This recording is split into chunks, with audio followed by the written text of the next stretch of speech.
What if someone invented a car that could run on water? No gasoline, no electricity, just water from your tap.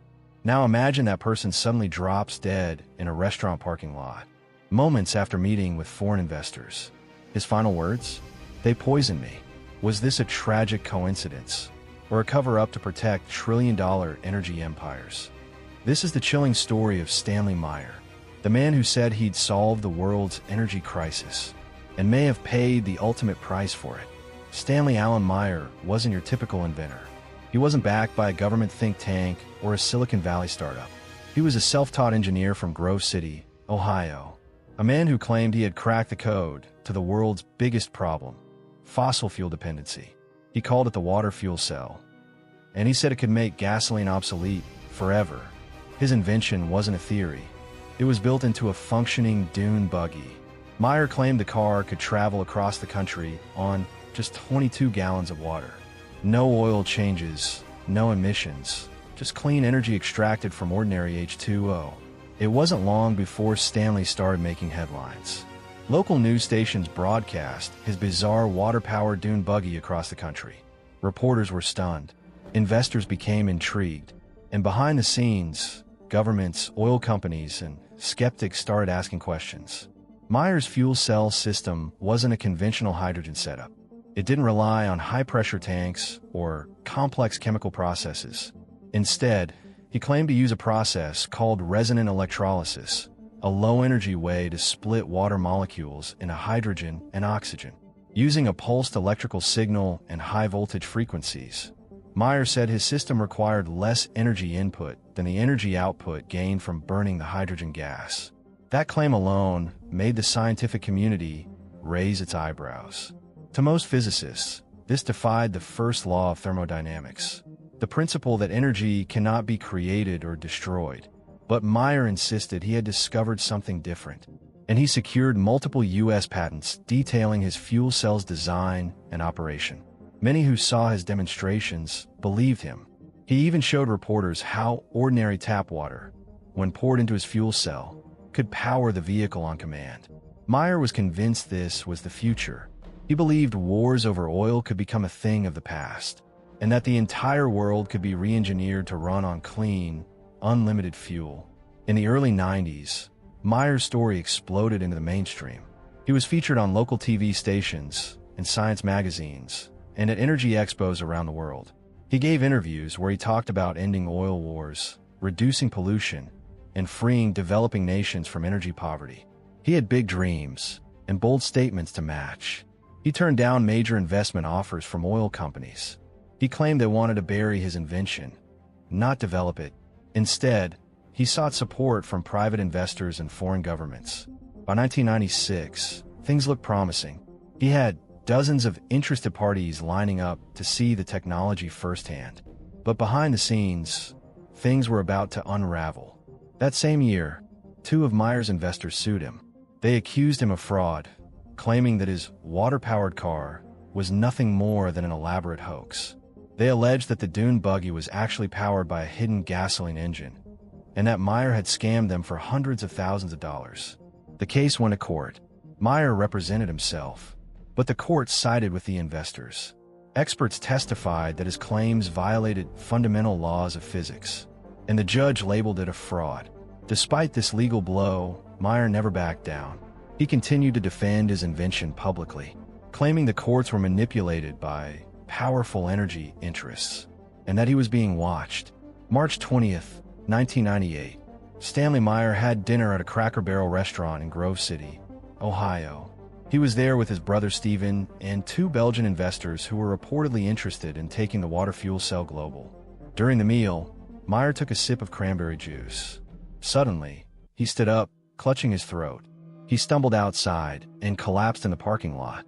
His brother ran after him. Meyer gasped, "They poisoned me," then fell to the ground dead. The coroner's report concluded that Stanley Meyer died of a cerebral aneurysm, a natural event. There was no evidence of toxins in his system. The case was closed within days. But the questions never stopped. Why would a healthy 57-year-old suddenly collapse during a crucial business meeting? Why did his dying words reference poisoning? Why didn't the media cover his death with the same intensity they covered his invention. And most of all, why did no one ever pick up where he left off? Skeptics argue that Meyer's system was scientifically impossible. They claim he preyed on scientific illiteracy and investor naivety. But there are counterpoints. His patents were approved. His demonstrations, captured on film, show something real happening. And multiple people who tested the vehicle said they couldn't find a hidden fuel source.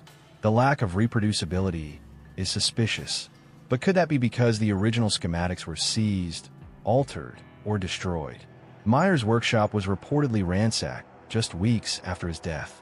No one knows where the original prototypes are now.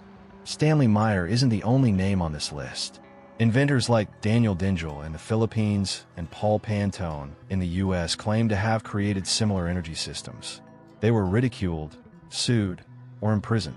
In every case, the pattern is the same: promising new tech, followed by suppression, discrediting, and silence. Are these all coincidences? Or is there a silent war being waged against energy independence? Let's entertain the possibility that Stanley Meyer was telling the truth, that he really did build a car that ran on water. What would that mean? It would mean that every barrel of oil, every war for energy, every pollution crisis could have been avoided. It would mean that someone, somewhere, made sure that never happened. And it would mean Stanley Meyer didn't just die in a parking lot. He was eliminated to keep the world hooked on oil. The story of Stanley Meyer doesn't end with his death. In fact, that's where it begins for many people. Because once you start peeling back the layers of this case, what you find is a disturbing mix of ambition, genius, suppression, and possibly something even darker. Stanley wasn't just some random backyard tinkerer. He held patents. He gave interviews. He demonstrated what appeared to be working prototypes.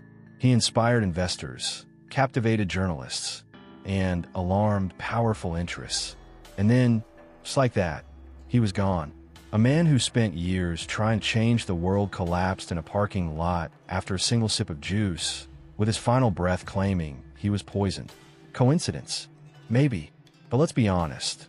There are too many strange pieces in this puzzle to simply dismiss it as a random medical tragedy.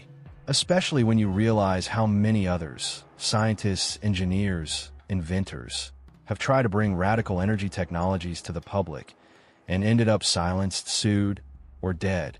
And here's the part that makes you think twice. Why would someone go to such lengths to fake an invention like this for nearly a decade? Why tear down oil companies? Why keep working on something that supposedly violates physics, even after being labeled a fraud?